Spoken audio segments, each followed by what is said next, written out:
The American Broadcasting Company presents The Land of the Lost. And its discoverer, the well-known storyteller, Isabel Manning Hewson.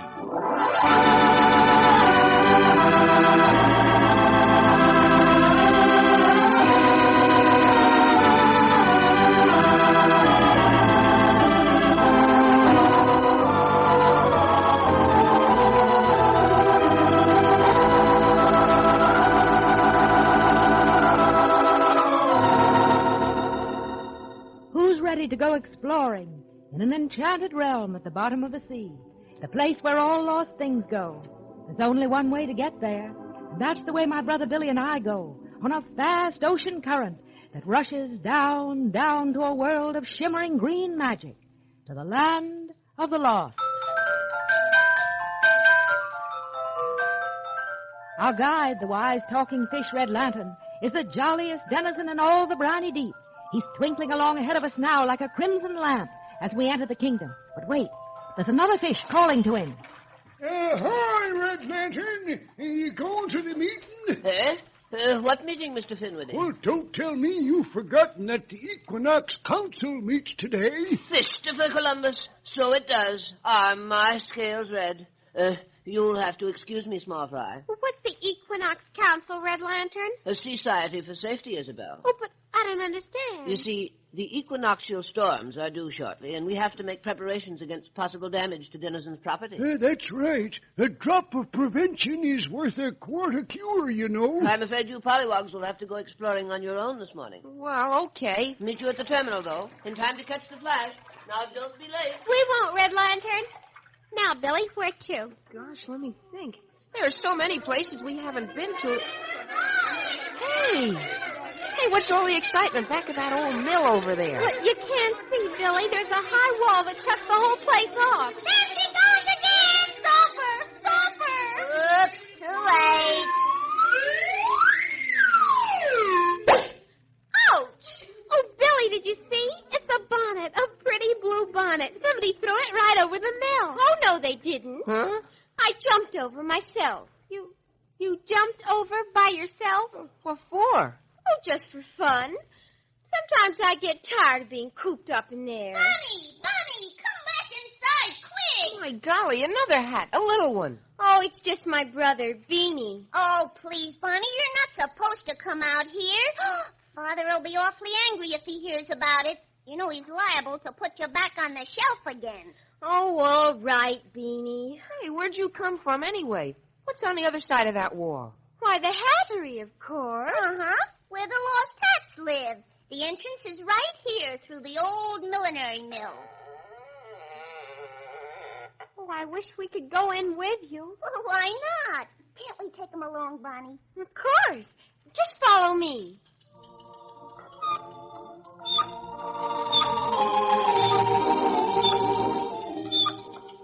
Boy, that's some mill wheel. It's the wheel of fashion. It never stops turning. That's why the same old styles keep coming around again every so often. My goodness. Well, we're through the mill, folks. This way out. Jiminy crickets, there's a regular town back here. And it's full of hat people. Well, dent my crown. Look who Bonnie brought back with her. Couple of Earth children. Earth children? Who are they, Bonnie? Oh, we're Billy and Isabel. Well, pleased to meet you. I'm Old Man Stovepipe. And I am the Merry Widow. I am Durban the Turban, silk crepe with a drape shape. And who are those twins that look just alike? Why, we're in the parade! Welcome to the Hattery, Isabel and Billy. Now, all together, friends.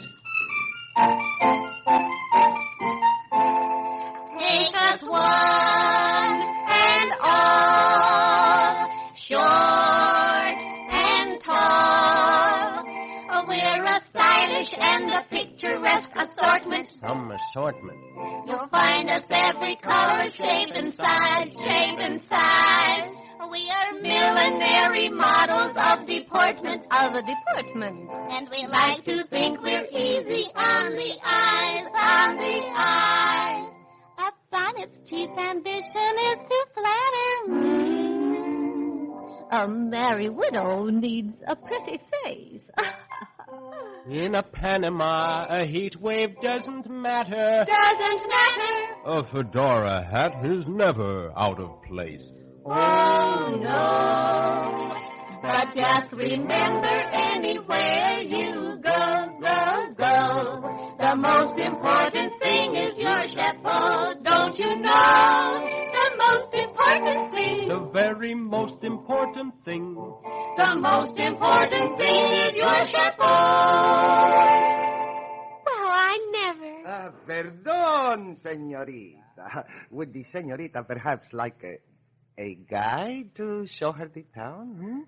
Look, Billy, a sombrero. You better watch out for them foreigners, miss.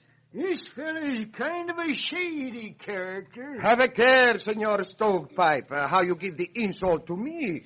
Me, the best handmade sombrero in all Mexico. Oh, really, Mr. Stovepipe? You're too old hat for words. Huh? The sombreros are just as good as the rest of us. Why, even the cap can look at a queen. Not according to Bonnie's pa. Oh, Father and his chapeau society.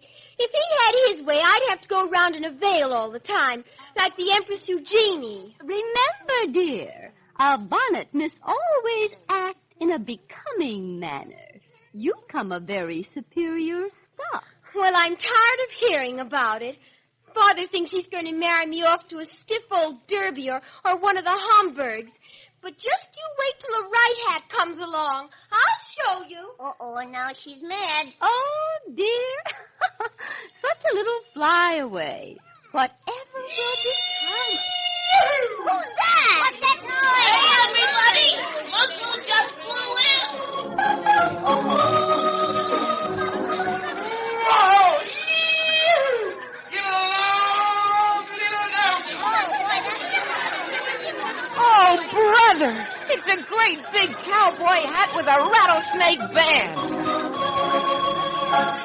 Hi, howdy, stranger. Caramba, Chihuahua, Xochimilco. It is my old friend, 10-gallon Pete. Sombrero, what are you doing in this roundup, pal? Me? I am here very long time, Pete. Oh, gee, mister. You're even bigger than Sombrero said you are. He's told us all about you. Is that so? Who is this little maverick, folks? My name's Beanie. Put her there, partner. Ouch. And this is Isabel and Billy. Hi, Pete. Hello. I trust you had a comfortable trip down, sir. Fair enough, old-timer, fair enough. This ocean of yours is quite a place. I never saw so much corral. You must mean coral. Well, where I come from, ma'am, we call it corral. But say, Sombrero, old caballero, who was that pretty little blue bonnet I passed back a ways on the trail? Oh, that's my sister, Bonnie. Mighty sweet little lady. I'd admire for to meet up with her as soon as I mosey around a bit and get my bearings. Can we come with you, Pete? Sure thing, partner. Now, where might we be? Main Street? Oh, no, my friend. This is Bon Ton Boulevard. How's that? See? And over there is the High Hatters Club. High Hatters Club? That big building with the silk hats lounging in the windows? See, Senor Billy. Say, now that's quite a shack. I think I'll breeze in and see about joining up. Not so fast, Pete. I would not advise you to try it. No? Well, why not? These High Hatters, they are very exclusive. What you say, snooty, no? Oh, yeah? See?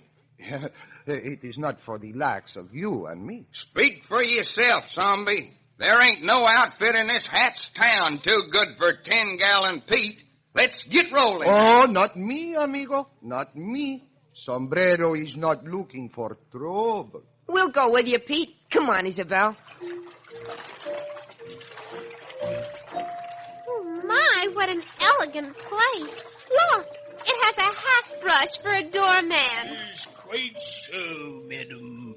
I am here to give uninvited headgear the brush off. Brush off, huh? Vamoose there, high bristle. Hey, stop! Stop! These are private premises. And I'm here on private business, savvy? Come ahead, kids. The door's open. Mr. President, I nominate Frederick J. Fedora for membership. Sounds like they're holding a meeting. Yes, Billy, and they're certainly high hatters, all right. Opera hats and silk hats. Listen. Objection, Mr. Mortimer. The fedoras are not arista hats. I am personally opposed to letting the bars down. Spoken like an old cowherd. Hey, who is he? Who let this Westerner in? How dare you, sir? I'm a-looking for the boss of this here dude rank. I am the top hat here, President Topper. What is the meaning of this intrusion? Well, I'm aiming to hitch up to this club of yours, Mr. President. Hitch up? Join the High Hatter? Good heavens! Oh, my gracious. That opera hat was so shocked he collapsed. It appears like you need some new blood around here, partner. Indeed. And may I inquire what a presumptuous felt vagabond like yourself knows about it? You better smile when you say that, Topper. You're a-talking to 10-Gallon Pete, the pride of the prairie.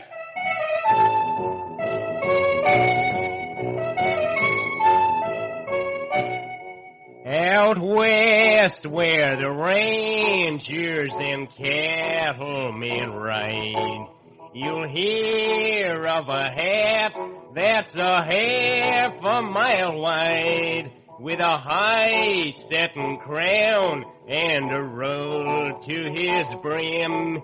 Get hip to it, partner, you're looking at him. Yo, 10-Gallon Pete, 10-Gallon Pete.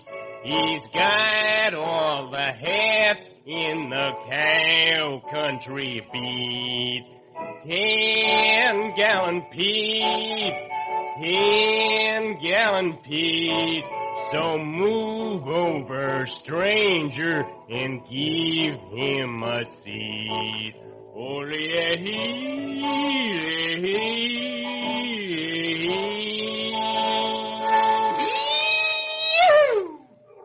Revolting. Disgusting. Show him the door. Now, hold on. What's wrong with me? I'm a clean-cut, straight-setting... We don't like your low-brow type. You may be the pride of the prairie, sir, but that scarcely qualifies you for membership in this organization. Good day. Now, looky here. It's no use, Pete. We better go.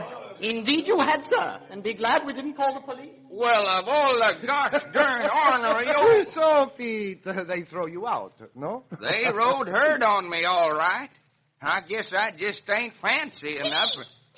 Why, it's a little feller back again. You said you wanted to meet my sister. Well, here she is.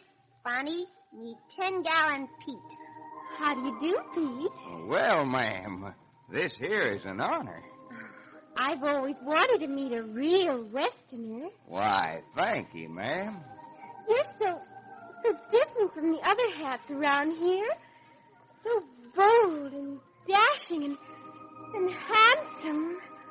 I mean, you cowboy hats are all... I sure am glad that somebody feels that way, ma'am. Oh, don't mind those stuffy old high hatters, Pete. The high hatters. Pete wanted to join the club, Bonnie, and they turned him down, Bonnie, and they turned him down flat. But that's absurd. I'll speak to Father right away. Your father? Does he belong? Why, of course. He's president. How's that, Miss Bonnie? President Topper is your dad? Why, yes. Then excuse me, ma'am. I don't stake no claim where I ain't wanted. Come on, Sombrero. Oh, Pete, wait. Oh, Pete, what does he mean? You better ask Pop. Here he comes down the the steps with the rest of the members. The meeting must be over. That cowboy fellow needs a lesson, Topper. He's too big. Father, don't let them talk that way about 10-gallon Pete. It's not fair. Quiet, daughter. This does not concern you. Swaggering in as if he owned the place. No respect for his fellows. The chap's a menace. He ought to be cut down to pint size. By the great Hatrack, you're right, Hamburg. And I've got just the shears to do it. Isabel, Billy, come quickly. We'll give him a trimming he'll never forget. Bonnie, what is it? Where are you taking us? Oh, hurry. Didn't you hear what Father said? About cutting Pete down? Yes. We've got to find those shears and hide them before he gets hold of them. You said it, Bonnie. Those high hatters mean business. Here's our house. Beanie, you stand watch and whistle if you see them coming. Okay, sis. This way. I'll start going through the desk. Isabel, you look in that chest of drawers. And I'll take the closet. Oh, Billy, don't juggle that big jar in there. That's where Father keeps his cleaning fluid. Huh? Cleaning fluid? Yes, he takes a bath in it every Saturday night. But it's awfully dangerous stuff. Liable to explode if you're not careful. We only moved it a little, but I'll shut the door. There's nothing else on the shelf anyway. And no scissors in any of these drawers. Oh, dear. Oh, maybe they're upstairs. Hey, we haven't time. There's Beanie's whistle. Somebody's coming. Wait, I'll just try this hall table. Oh, hurry, Bonnie. It's Mr. Topper. Oh, here they are. I found them. But where can we... Bonnie, my dear. Oh, Father. My shears. What are you doing with my shears? Don't try to deceive me. You were trying to prevent my using them against that broad-brimmed interloper. He's not an interloper. So, just as I thought. Give me those scissors, Bonnie. No, you've no right to harm Pete. He hasn't hurt anybody. How dare you stand up for a fellow like that? Because I love him, that's why. A crude, vulgar... Love him. I loved him the minute I saw him. Maybe he's not formal and polished and la-di-da, but he's real and honest and alive. He's worth a dozen of your old high-hatters. Atta girl, Bonnie. Silence! Go to your shelf, Beanie. Yes, sir. I'll take those shears, Bonnie. Now come with me. Oh, please, I'm Father. going to clap you into a bandbox and lock you in the garret till you come to your senses. No daughter of Theodoric Topper is going to set her cap at a sagebrush Romeo. Up those stairs. Oh, Billy, this is terrible. Poor Bonnie. We better get out of here before Mr. Topper comes down again. I should say so. He'll be madder than ever at Pete now. My glory, you're right. We've got to warn the guy. He won't have a chance if those high hatters gang up on him. But we don't know where he went. Don't worry, we'll find him. That's one thing about 10-gallon Pete. You can't miss him in a crowd. Come on.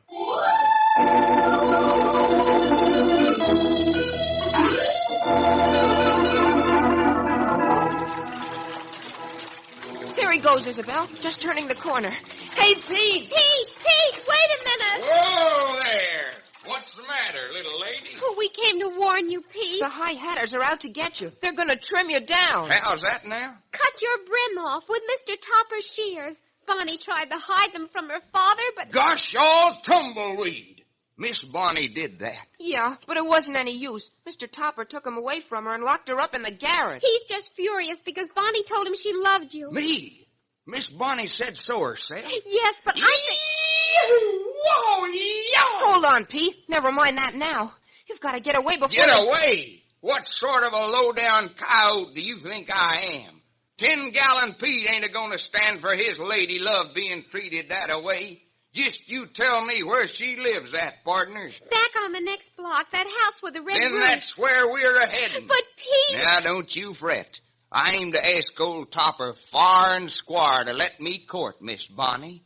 But if he says no...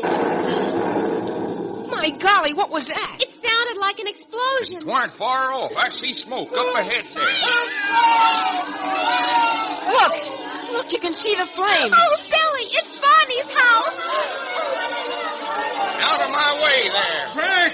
Stand back, everyone! Those are liquid flames! I told Papa the cleaning fluid would blow up someday. My daughter, she's locked in the garret. Leave me by, I tell you. I'll get her out. Oh, you can, Pete. The stairway's on fire. What's wrong with that ladder by the shed? Here, you, Homburg, help me set it up against the house. No, I can't risk it. I'm too inflammable. Help!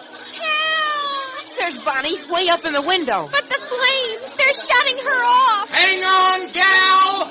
I'm a-coming up the ladder. Oh, stop him, someone. He'll be scorched to death. He's beating at them flames with his bare brim. Oh, go back, Pete. Go back. Courage! Courage, little Bonnie. Oh, he's nearly at the top. Ready, Bonnie? Over the sill. He's got her. They're starting down. My child! My child! He saved my child! There you are, gal. Oh, Pete. Pete. Oh, here comes the fire hoses to the home. Hey, is everybody out? Well, then let her go, boys.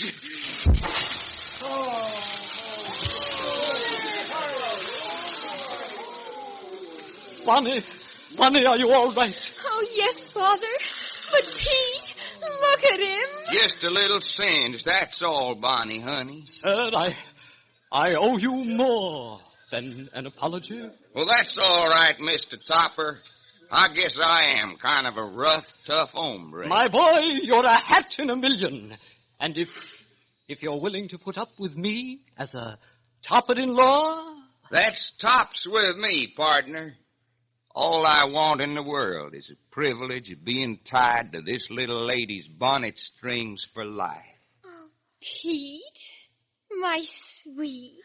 And on behalf of the High Hatters, may I say we would feel privileged to welcome you into our club. And to rename it the Broad Brimmers in your honor, with membership open to all. Well, now that's mighty big of you, gents.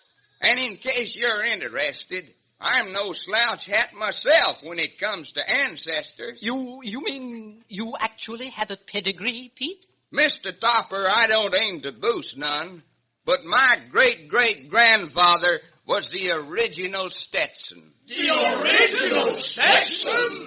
You tell him, Pete. That puts them all in the shade. Heads off to 10-gallon Pete.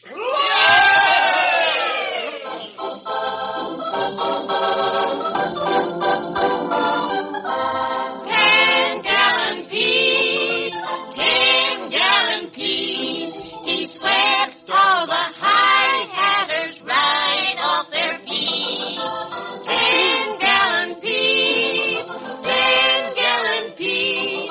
He's got all the hats in the cow country beat. Your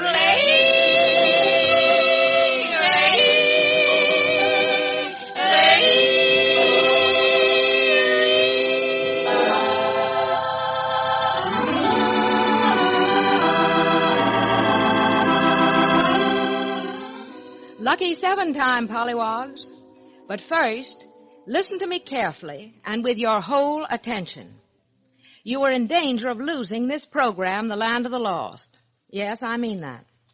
Today is the anniversary of our first Land of the Lost broadcast. That was 2 years ago. Many of you remember it. During those 2 years, we have awarded thousands of prizes and taken you upon hundreds of wonderful adventures. But we haven't even begun to tell you about all the mysterious and exciting places still to be visited in the Land of the Lost. If you want to go to the Cavern of Forgotten Magic, the Belfry of Lost Bells, and the Lair of the Sea Leopards, if you love this program and want it kept on the air, it's up to you to tell us so. And that's what I'm asking every single one of you to do, to send a postcard or letter saying you want the Land of the Lost to continue and why. Otherwise, next Saturday may be our last broadcast. Our last broadcast. You must act immediately. Get all your club members, friends, and relatives who love this show to write too, for numbers are what count. Have each write a separate card or letter asking to have the show kept on the air. Address it to the Land of the Lost in care of the American Broadcasting Company, Radio City, New York. That's the Land of the Lost in care of the American Broadcasting Company, Radio City, New York. We'll give you your address again, so have a pencil and paper handy. Now, here are the names of the winners who sent in the most interesting letters about treasures they've lost and want returned. First, Eddie Robbins of Waco, Texas, wins a fine zipper coin purse. made of alligator skin to replace the one in which he used to carry his school lunch money. Geraldine Reichlicke of Chicago, Illinois, gets a beautiful set of glass dishes. Donald Rosen, member of the Fighting Red Lanterns of Passaic, New Jersey, wins a big business game. And Monopoly sets are on the way to John Heberly of Proctorville, Ohio, and Donna Stanton of Alcoa, Tennessee. Donna writes that she loves her Red Lantern badge, and when she sits with a Land of the Lost book in front of her while she listens to the show, she feels she really knows Red Lantern and all the fish folk, and that the book is so wonderful, all the children in her neighborhood want to get copies. Well, they can all get copies, and so can all of you listeners, by sending for your book and enclosing $2 in cash, check, or money order. With each book goes a present of a Red Lantern badge from me. Now, here come our second winners. To Jonathan Bracker of Shreveport, Louisiana, and Marilyn Jane Grant of Wharton, New Jersey, go Sturdy Turtles. Robin McConnell of Mobile, Alabama, wins a doll with red hair and a green dress. Barbara Burke of Holyoke, Massachusetts, gets a beautifully imported handmade bracelet. And a sterling silver identification bracelet with one of those magic Red Lantern charms you're all so crazy about goes to Judith Lutsky of Poughkeepsie, New York. Third, James Ambrose of Weathersfield, Connecticut, and Alan Ash of Detroit, Michigan, also win identification bracelets. Alan writes, quote, "It isn't only the fascinating adventures of Red Lantern which keep me glued to the radio when the Land of the Lost is on the air, but the idea behind the whole program, your motto, never say lost. We need such a motto, because keeping that motto in mind can help a person." Alan's right. Remember our friend J. Edgar Hoover, Uncle Sam's #1 G-Man, said we couldn't have a finer motto.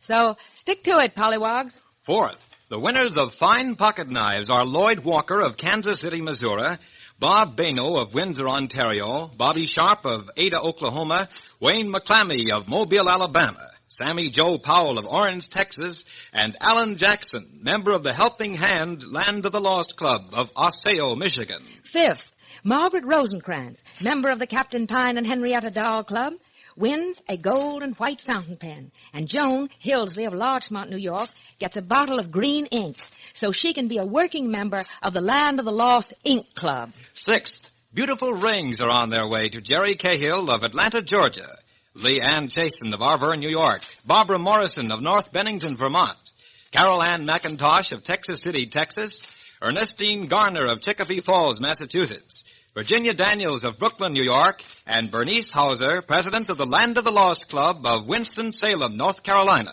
Seventh, Florence Price of Ferndale, Michigan, wins a beautiful red and gold pen and pencil set. Congratulations, all you winners. And to the rest of you, remember our motto, never say lost. And now stand by with a pencil and paper handy, because I have something more to tell you in just a minute. Meanwhile, here's a hint about next week's show. Isabel and Billy follow one of Mother Carey's chickens on a rescue mission that lands them in the home of Hissar the sea serpent. Don't miss it. No, don't miss it. For that, Pollywogs, may be your last trip to the Land of the Lost. Unless you and all your friends and club members send us postcards or letters immediately demanding that this program be kept on the air. Do it now. Here's the address. Write it down. Send all postcards and letters to the Land of the Lost in care of the American Broadcasting Company, Radio City, New York. Got that? The Land of the Lost in care of the American Broadcasting Company, Radio City, New York. And be with us next week, same time, over most of these same stations, when Isabel Manning Houston will again take you to the Land of the Lost.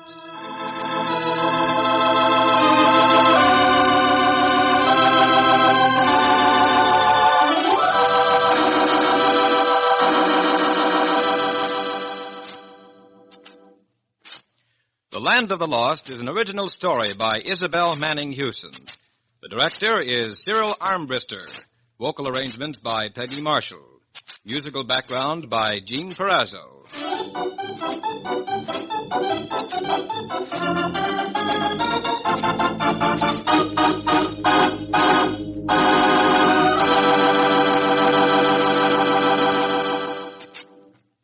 George Hayes speaking. This is ABC, the American Broadcasting Company.